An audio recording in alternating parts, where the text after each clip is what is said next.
How do you flip a house for beginners? Never flipped a house before? I'm going to walk you through the exact steps you need to get started, even if you're starting from ground zero.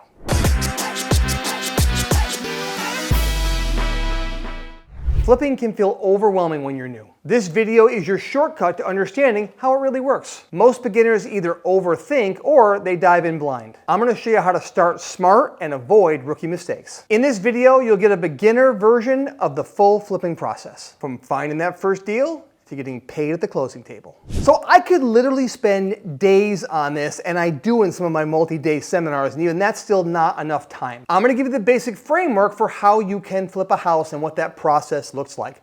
Now, I wanna call it the 5 F's, but one of them's not an F. Here we go. Find, fund, fix, flip, and the last one is a hold. I want to tell you this because while you're thinking about flipping houses, I also want to remind you that flipping houses is great for instant cash. But building real true wealth comes from holding properties. And I believe a good balance of flipping houses and holding houses is what makes you a very successful short and long-term real estate investor and allows you to build wealth. So step one, find a good deal. What do I want to find? Well, one is I want you to define what's called your buy box. I'm going to share that with you again at the end, so stay tuned. So I want you to define exactly what is the best house for you to buy. But I want you to focus on off-market deals. You see, off-market is where the deals are. If you buy a home with what I call instant equity, meaning you buy it cheap enough or at a deep enough discount, it has a built-in profit for you. You're going to learn if you ever spend time on our channel, which by the way, please do spend some time on our channel, get to know us a little more if you haven't. But you make your money in real estate when you buy. So finding the deal and finding a deal you can buy cheap enough is the number one skill you want to get really great at, because that is where everything else will flow from. So finding deals is the first F. The next F is funding the deal. So you might be saying to yourself, well, Glenn, I don't have enough money to buy a house. Well, you don't have to. You're going to use OPM or other people's money to flip a house. If you've ever bought a house or a car or used a credit card, then you've already used other people's money, haven't you? You didn't probably pay cash for your house. You probably put some money down, or maybe not, and you borrowed the rest from a bank. Same with a car. It's no different in real estate investing, although in real estate investing, there are so many more options. Did you know there are some lenders that really don't care that much about your credit? You can't be in an active bankruptcy or have horrible credit, but even in the high 500s or low 600s, there are lenders that will lend you money to flip houses based on the property itself because it's a hard asset that protects their investment. There are just a lot more options that you may not be aware of. You can also use private lenders and include people that you love and care about around you so they can get higher returns as well while you are out flipping houses. Again, spend time on our channel. We have a lot of videos that describe that in great detail and how you can be successful there. So finding and funding. You can also use creative financing, where we have deals where you can make deals with sellers, where sellers do seller financing. You do something called subject to, where you take over their payments. We can do joint venturing, where you joint venture or you partner with the seller, or you can joint venture with someone else that has maybe they have the money and you have the skills and you partner up and do it together, and that way there's no money out of your pocket to fund that deal. The next F is fixing. You got to fix the house. There's all different levels of what you might choose to do.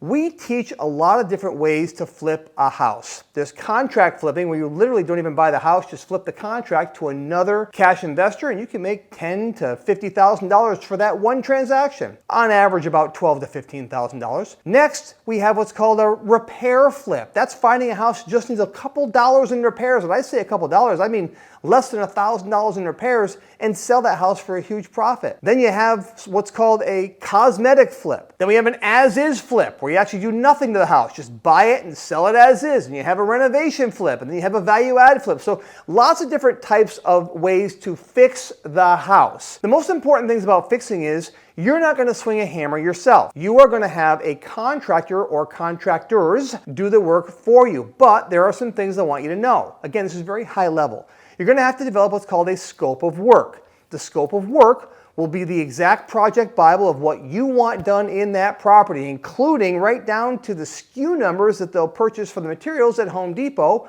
or wherever you shop, and the paint colors and what you'll have done in each room, what windows look like, and everything in the project Bible so that you're all on the same page. Then you get good at having an actual payment schedule with the contractor. That's going to be important. Having the right contract with the contractor is also important.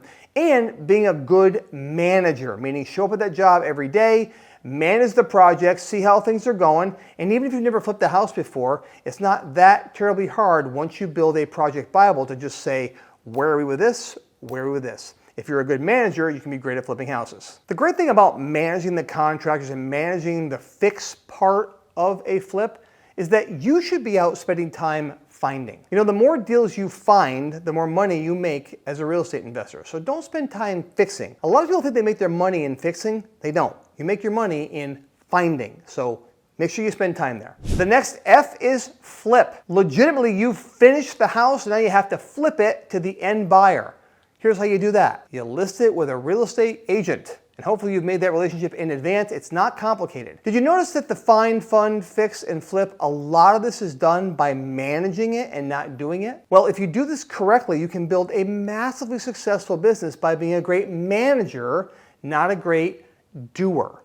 Find, fund, fix, flip, and then you start to hold a few properties. Because in holding properties is where you build long-term wealth without being a landlord. The most important thing I can tell you at this high-level video is you have to know your numbers before you ever dive into doing a deal, because we make our money when we buy, and we also make our money as we manage the project. So before you dive into the first F of finding off-market properties, you have to know what exactly you're looking for. Otherwise, it's like you're just looking at everything. So you want to sort of define what you're looking for. I'm doing this because we call it our buy box. Once we define a buy box, now we know what we're looking for. We can block out all the other noise and focus on just the houses that we want to flip that make us the most amount of money in the quickest amount of time. I put together a training right here in the description that you can click on, and I promise you, when you leave that training, you will know how to define your buy box, and you'll know the best buy box for you. Click the link below.